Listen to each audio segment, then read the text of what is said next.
Sitting సీటును నిలబెట్టుకోవాలని BRS, greater హైదరాబాద్లో తమ సత్తా చాటాలని కాంగ్రెస్, భాగ్యనగరంలో తమ ఉనికి కోసం బీజేపీ పోటీ చెయ్యాలా వద్దా అన్న డైలమాలో ఎంఐఎం. ఇలా జూబ్లీహిల్స్ బైపోల్ పై అన్ని పార్టీల్లో హై లెవెల్ ఎక్సర్సైజ్ నడుస్తోంది. క్యాండిడేట్ ఎవరైతే బాగుంటుంది, ఏ లీడర్కు లోకల్లో బాగా పట్టుంది, సానుభూతి వర్కౌట్ అవుతుందా లేదా, ఇలా డిఫరెంట్ ఆస్పెక్ట్స్ తో తీవ్ర కసరత్తులే చేస్తున్నాయి పార్టీలు.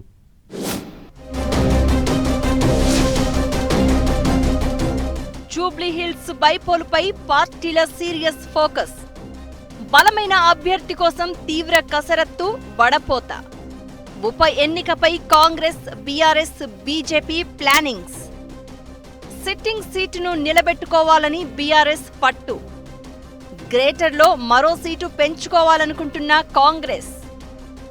భాగ్యనగరంలో సత్తా చాటాలని బీజేపీ వ్యూహాలు. జూబ్లీహిల్స్ బైపోల్ వెరీ ఇంట్రెస్టింగ్ గా మారింది. ఇప్పటికే గ్రేటర్లో ఓ సీటును కోల్పోయాం. ఈ స్థానాన్ని ఎలాగైనా తిరిగి నిలబెట్టుకోవాలని బీఆర్ఎస్ స్కెచ్ వేస్తోంది. కాంగ్రెస్ హైదరాబాద్లో రెండో సీటు స్వాధీనం చేసుకోవాలని వ్యూహాలు రచిస్తోంది. అటు బీజేపీ రాష్ట్ర అధ్యక్షుడు కిషన్ రెడ్డి తన పార్లమెంట్ పరిధిలోని జూబ్లీహిల్స్లో ఎలాగైనా కాషాయ జెండా ఎగరవేయాలని పట్టుదలతో ఉన్నారు. ఈ నేపథ్యంలో అన్ని పార్టీలు జూబ్లీహిల్స్ క్యాండిడేట్ సెలక్షన్ పై పెద్ద కసరత్తే చేస్తున్నాయి. అయితే సిట్టింగ్ సీటును చేజార్చుకోవద్దన్న పట్టుదలతో బీఆర్ఎస్ ఉంది. అందుకే మాగంటి గోపీనాథ్ కుటుంబ సభ్యులనే బరిలోకి దించాలని భావిస్తున్నట్టు తెలుస్తోంది. మాగంటి సతీమణి సునీతను బరిలో దింపితే సానుభూతి కలిసి వస్తుందని అంచనా వేస్తోందట కారు పార్టీ. అయితే కంటోన్మెంట్ బైపోల్లో లాస్యానందిత కుటుంబం నుంచి ఆమె సోదరిని పోటీలో నిలిపినా సానుభూతి పని చెయ్యకపోగా అక్కడ బీఆర్ఎస్ మూడో స్థానానికి పరిమితం కావాల్సి వచ్చింది.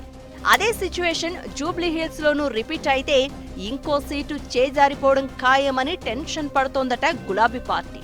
అందుకే గ్రౌండ్ లెవెల్లో పరిస్థితి ఏంటి అన్నదానిపై సర్వే కూడా చేయించిందట.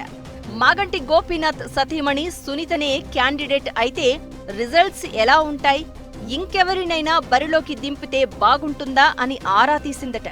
గత ఎన్నికల్లో టికెట్ ఆశించి భంగపడ్డ రావుల శ్రీధర్ రెడ్డితో పాటు మాజీ మంత్రి పువ్వాడ అజయ్ కూడా జూబ్లీహిల్స్ టికెట్ అడుగుతున్నారట. దాదాపు మాగంటి గోపీనాథ్ సతీమణి సునీతనే బరిలోకి దించే అవకాశం ఉందని, అయితే సెకండ్ ఆప్షన్ కూడా పార్టీ పరిశీలిస్తోందని అంటున్నారు.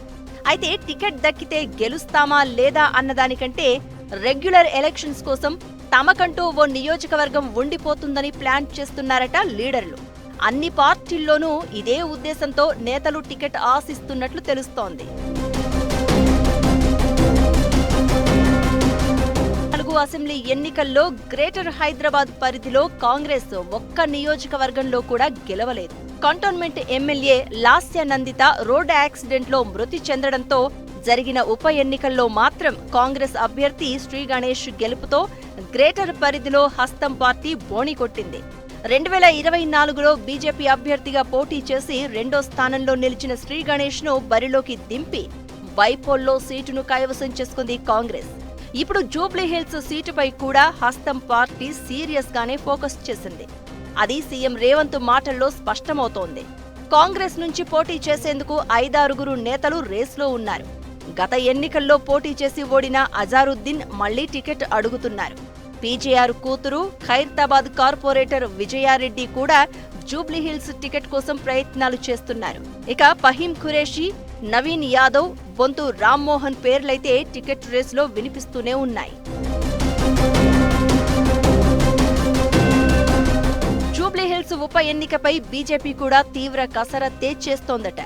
గత ఎన్నికల్లో పోటీ చేసి ఓడిన దీపక్ రెడ్డి ఇప్పటికే కిషన్ రెడ్డితో కలిసి చంద్రబాబుతో సమావేశమయ్యారు. ఆయన తనకు మరోసారి అవకాశం ఇవ్వాలని కోరుతున్నారు. అలాగే పార్టీ మహిళా నాయకురాలు కీర్తిరెడ్డి, డాక్టర్ పద్మా వీరపనేనితో పాటు బీజేపీ సీనియర్ నాయకుడు బండారు దత్తాత్రేయ కూతురు బండారు విజయలక్ష్మి కూడా పోటీకి ఆసక్తి చూపిస్తున్నట్టు సమాచారం.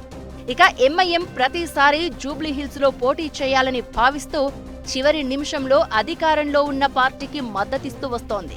2023 అసెంబ్లీ ఎన్నికల్లో బీఆర్ఎస్ కు మద్దతిస్తూ ఇక్కడ ఎంఐఎం పోటీ చేయలేదు.